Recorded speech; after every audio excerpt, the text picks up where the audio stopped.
कुछ तो बात होती है इन पहाड़ों में। यहाँ आते ही शहर की भाग दौड़ धीरे धीरे पीछे छूटने लगती है और मन खुद ब खुद ठहरने लगता है। और ऐसी ही एक जगह हम काफी समय से देखना चाहते थे।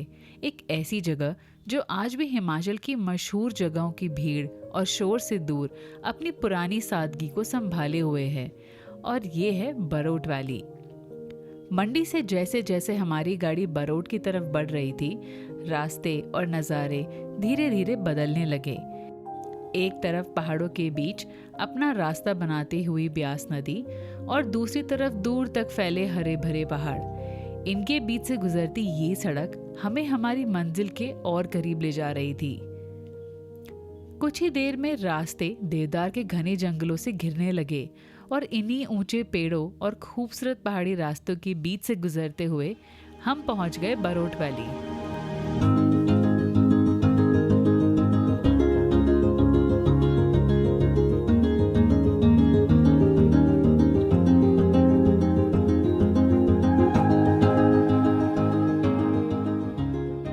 बरोट पहुंचते ही आपका स्वागत करती है यहाँ की उल नदी।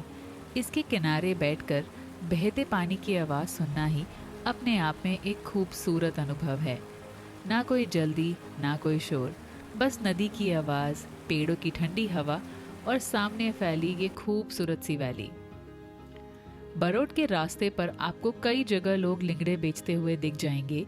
ये पहाड़ों में उगने वाली एक खास सब्जी है जो अक्सर नदी किनारे और नमी वाली जगहों पर ही मिलती है।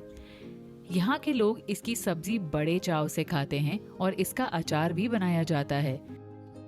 10 साल में रखो बड़ी कोई खराब नहीं, बस गीला चम्मच नहीं डालना। एड़ा ना ऐसा है ना, चम्मच के साथ निकालना, हाथ में लगाना, तब थोड़ा चौड़ा फिर जाएगा। गने ढक्कन टाइट पूरा।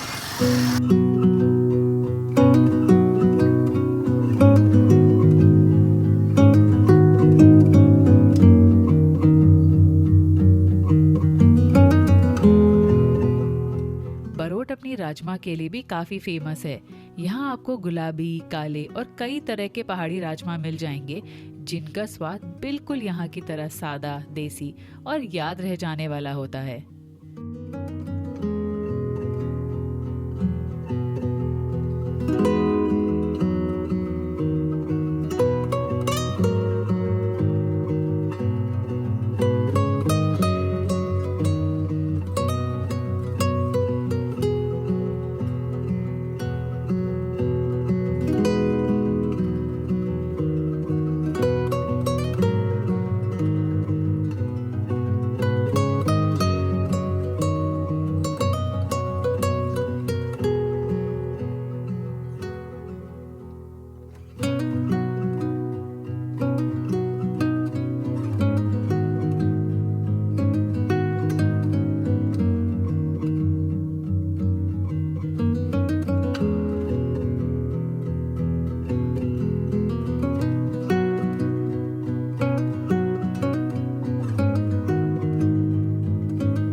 बोलते हैं आपकी?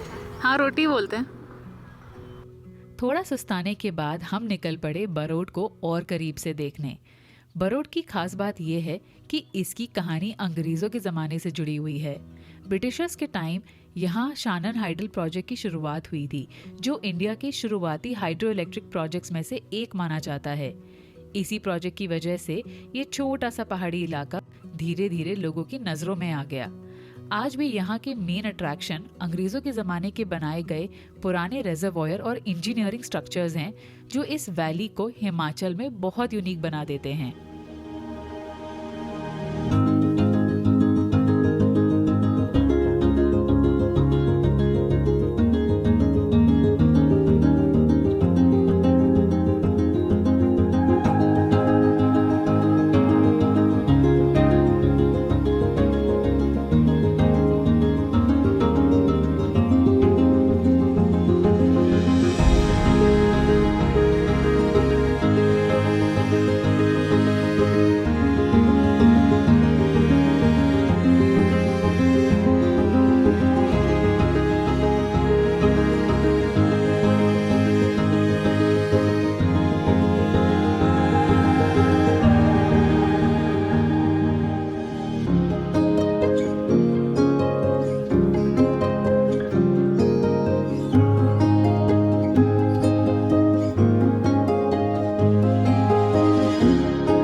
लोग बरोत वैली के आसपास घूम रहे थे, रिजर्वायर के पास।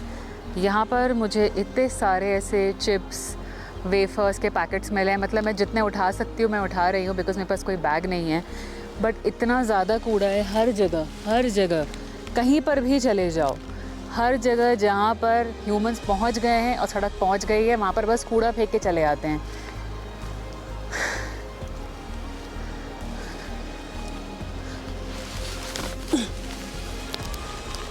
ये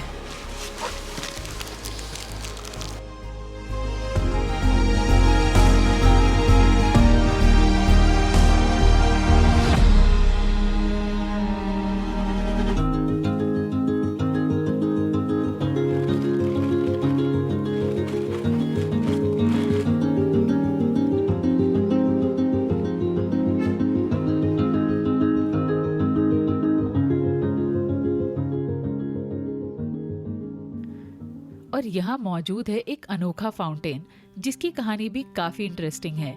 कहा जाता है कि अंग्रेजों के समय इसे असल में डैम से बनने वाली गैस और प्रेशर को बाहर निकालने के लिए बनाया गया था। लेकिन वक्त के साथ यह जगह बरोट की पहचान बन गई और आज लोग इसे इसके खूबसूरत से फाउंटेन के लिए जानते हैं।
बरोट में हमारी अगली सुबह शुरू हुई खिली खिली धूप और पहाड़ों से आती ठंडी हवा के साथ। और ऐसे खूबसूरत मौसम में हम निकल पड़े लपास वाटरफॉल की तरफ।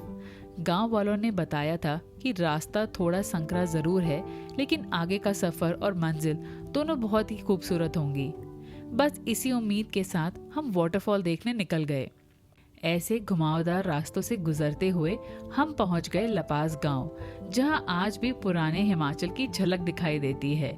यहाँ लकड़ी और पत्थरों से बने पुराने पहाड़ी घर आज भी देखने को मिलते हैं, जिनमें से कुछ घर तो करीबन 100 साल से भी ज्यादा पुराने हैं।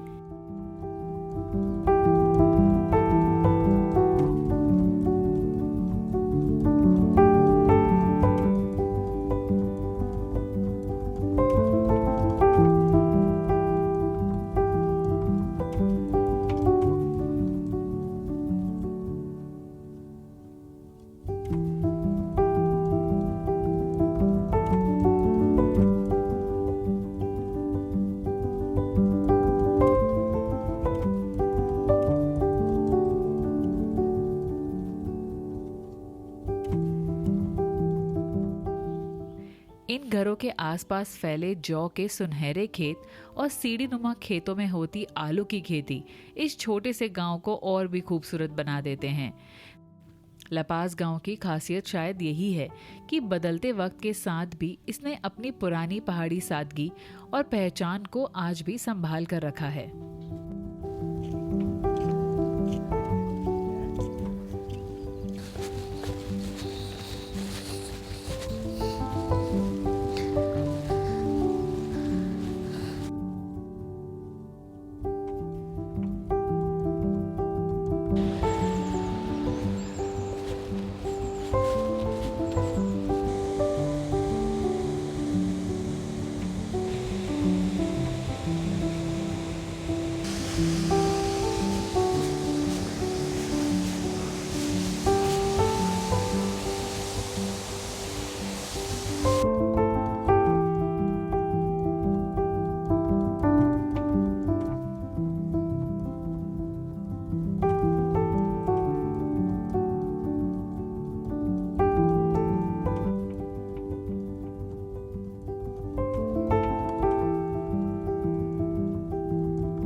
लेके जाओगे?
तो वाटरफॉल के बाद हम लोग एक जगह पे आए हैं। यहाँ पर है पानी की चक्की। यहाँ पर एक और दो पानी की चक्की हैं। ये एरिया बहुत ही पीसफुल है। जो वाटरफॉल वाला एरिया था वहाँ पे बहुत सारी दुकानें थी, तो थोड़ा कमर्शलाइजेशन थोड़ा ज़्यादा था। ये जगह हमें अच्छा लग रहा है, तो बस यहाँ पर हम लोग एंजॉय कर रहे हैं।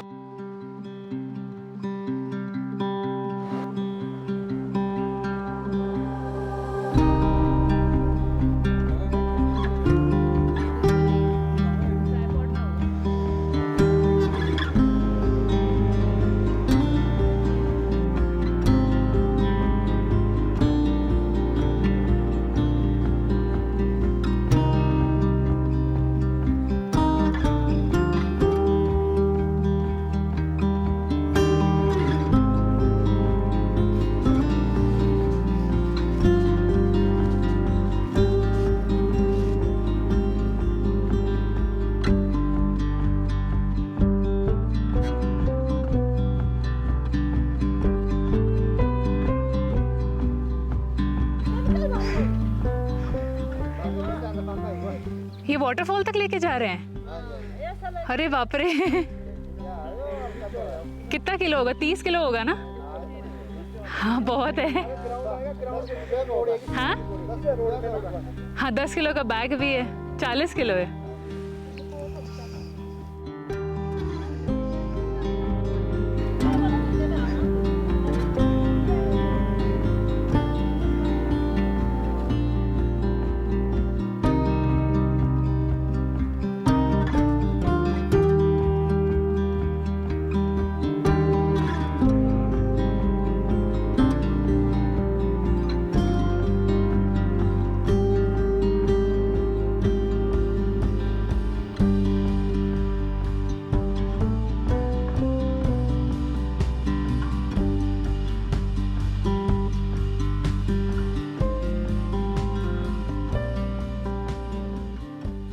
लबास वाटरफॉल देखने के बाद अब हमारी अगली मंजिल थी राजगुंदा वैली। और सच कहें तो ये इस पूरे सफर की सबसे खूबसूरत जगहों में से एक निकली। वैसे राजगुंदा बरोट का हिस्सा नहीं है, लेकिन बरोट आने वाले बहुत से लोग इस खूबसूरत घाटी को देखने जरूर आते हैं। राजगुंदा की तरफ बढ़ते हुए हमारा सफर एक बार फिर उल नदी के साथ साथ चल रहा था। यहाँ के रास्ते बरोट के मुकाबले थोड़े ज्यादा संकरे थे और गाड़ी भी काफी संभाल कर चलानी पड़ रही थी। लेकिन इन रास्तों की खूबसूरती ऐसी थी कि हर मोड़ पर रुकने का मन कर रहा था। कभी उल नदी हमारे साथ साथ चलती, तो कभी दूर तक फैले पहाड़ और छोटे छोटे गांव दिखाई देते। और इन्हीं खूबसूरत नज़ारों के बीच हम धीरे धीरे राजगुंदा की तरफ बढ़ रहे थे।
कितनी चीनी है इसमें।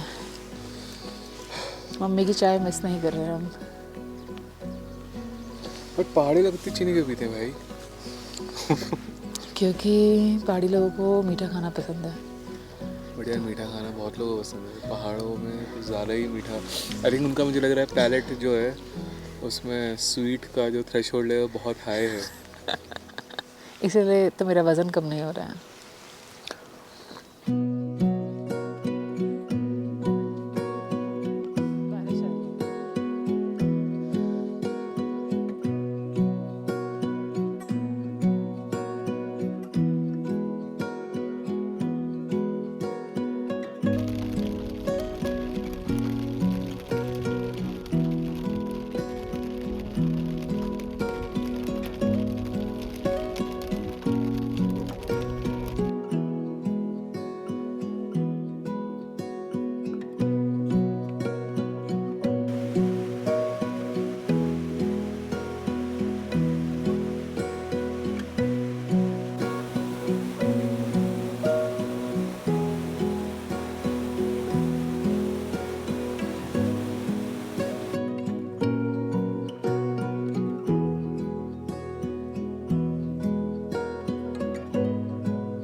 तो ये है राजगुंदा वैली।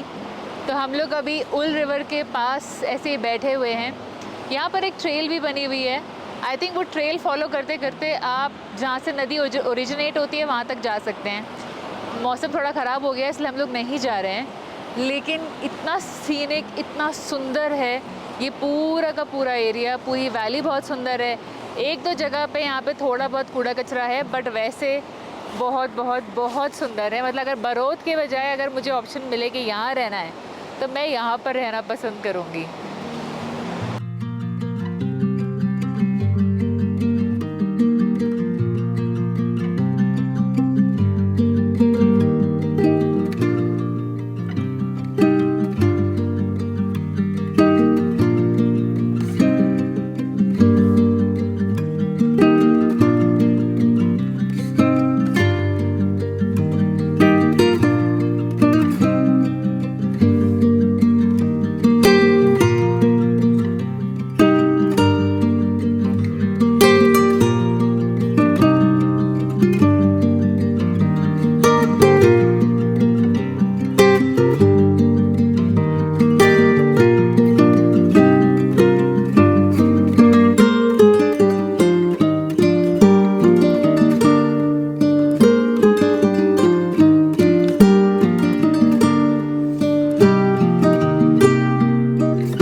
मिलेंगे definitely sir. And then I will check your, आपका पेज किस नाम से है? Dhauladhar wood house. Alright, thank you. See you, take care. Thank you.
आज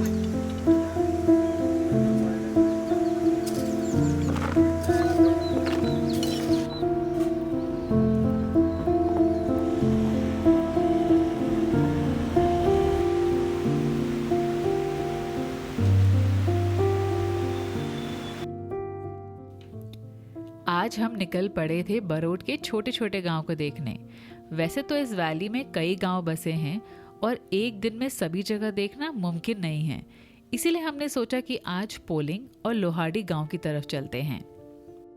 लोहाड़ी गांव में आज मेला भी लगा था और बरोट में काफ़ी लोग हमसे पूछ चुके थे कि क्या आप मेला देखने जा रहे हो। हमने भी सोचा शहरों के बड़े बड़े इवेंट्स तो बहुत देखे हैं, आज एक असली पहाड़ी गांव के मेले का अनुभव भी ले लेते हैं। ये दोनों गांव बरोट से करीब 6 से 7 किलोमीटर की दूरी पर थे, लेकिन यहाँ पहुँचने का रास्ता राजकुंदा से भी ज़्यादा संकरा निकला।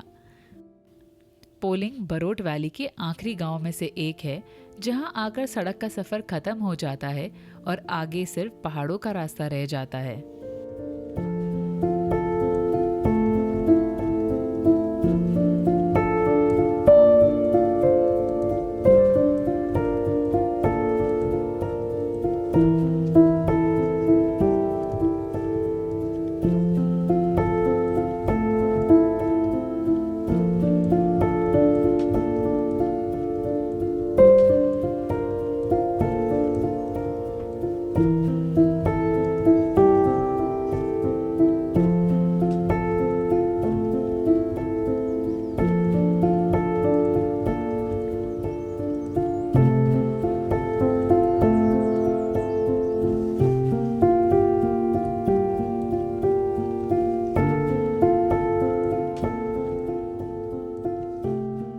पोलिंग पहुंचकर ऐसा लगा जैसे हम बरोट के और भी पुराने और शांत हिस्से में आ गए हों। यहाँ के घर आज भी पुराने पहाड़ी तरीकों से बने हुए हैं। घर के बाहर लकड़ियों का ढेर, खेतों में काम करते हुए लोग और दूर तक फैले पहाड़, ये सब देखकर समझ आता है कि यहाँ जिंदगी आज भी मौसम और प्रकृति के हिसाब से चलती है। शायद यही वजह है कि इन छोटे गांवों में वो पहाड़ीपन आज भी बचा हुआ है, जो बड़ी जगहों पर धीरे धीरे खत्म होता जा रहा है। हेलो, हाय, हेलो क्यूटी, हाय क्यूटी। सही आए हैं अभी तक ये पोलिंग है। हाँ, हम लोग कहाँ से आए हैं? हम लोग आए दिल्ली से। गुड़गांव है ना वहाँ पे बगल में? अच्छा, दिल्ली, गुड़गांव। बस गांव देखने आए थे। इधर रुके थे बरोट वैली। वो पड़ा होगा देव प्रयाग, कर्ण प्रयाग, कर्ण प्रयाग, देव प्रयाग, उसकी तो बोलनी है, वो तो नहीं देखा हमने। नहीं देखा। फिर हमने देखा जाके, मुझे याद है कि मतलब वो टीरी, हाँ, टीरी तो पता है। टीरी मतलब टीरी ऐसी थोड़ी आगे रह गई, डैम है बहुत बड़ा। हम पीछे से मुड़ गए, मतलब इधर साइड, बस उतने तक गए थे। क्रॉस करना तो सिंगनर आया तो तब फिर जाओ। भीड़ है ना वहाँ, भीड़ को मैंने भीड़, वो भी टाइम से निकल गए तो रह गए, तो फिर तो गाड़ियाँ पीछे से उधर से भी तो इधर से भी भाग गए। चलने का तो है ही नहीं मौका, गाड़ी से ही।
रोलिंग की शांत गलियों के बाद जब हम लोहाड़ी पहुंचे तो यहाँ का माहौल बिल्कुल अलग था। पूरा गांव मेले की रौनक से भरा हुआ था। दूर दूर से लोग अपनी छोटी छोटी दुकानें लगाने आए थे। कहीं खाने पीने की खुशबू आ रही थी तो कहीं लोग खरीदारी में लगे हुए थे। यही था लोहाड़ी गांव का मेला, जहां पहाड़ी पकवानों से लेकर रोज़मर्रा का सामान, खिलौने और झूले सब कुछ था। हर साल ये मेला 3 दिनों तक लगता है और आसपास के कई गांव के लोग यहाँ पर इकट्ठा होते हैं। अगले दिन यहाँ पर ट्रेडिशनल डांस का प्रोग्राम होने वाला था, जहाँ अलग अलग गांव से लोगों ने हिस्सा लिया था। मन तो था कि रुककर अगले दिन वो भी देखें, लेकिन हमारा बरोट का सफ़र अब ख़त्म होने वाला था और हमें कल वापस लौटना था। लोहाड़ी की ये रौनक देखकर बहुत अच्छा लग रहा था। एक छोटे से पहाड़ी गांव को इतने रंगों, खुशियों और लोगों की चहल पहल से भरा देखना अपने आप में एक अलग एक्सपीरियंस था।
खूबसूरत सफ़र की तरह हमारे बरोट वैली के सफ़र का भी अब अंत आ गया था। ये 3 दिन हमारी उम्मीदों से कहीं ज़्यादा खूबसूरत निकले। ना कोई भाग दौड़, ना जगहों को जल्दी जल्दी देखने की कोशिश, बस धीरे धीरे इन पहाड़ों, यहाँ के लोगों और इस वैली को समझने का एक छोटा सा सफ़र। हमेशा की तरह ये भी हमारा एक स्लो ट्रैवल एक्सपीरियंस था, जहाँ मंजिल से ज़्यादा हमने रास्तों और छोटे छोटे पलों को एंजॉय किया। उम्मीद है आपको भी हमारे साथ बरोट वैली का ये सफ़र पसंद आया होगा।